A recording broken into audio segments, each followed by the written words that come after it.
So what's up mga Broad Valley, ano? Meron tumawag sa atin isang panibagong project. So sana mabilis ang project lang. So shoot na ako ng konting clip para syempre ma-share sa inyo yung gagawin namin today. So meron tayo isang Toyota Hiace daw. So napa-stock tapos kinain ng mapabait yung kanyang kuryente. So to make the long story short, ayun yung mandar. So pupunta natin today, titingnan natin kung actually di pala today, tonight. So titingnan natin kung ano magagawa natin. Alright, let's go!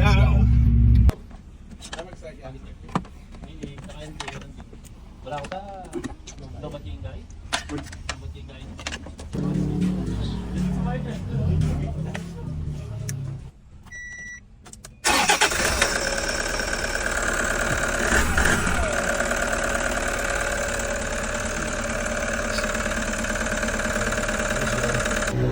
Naku, ulit guys.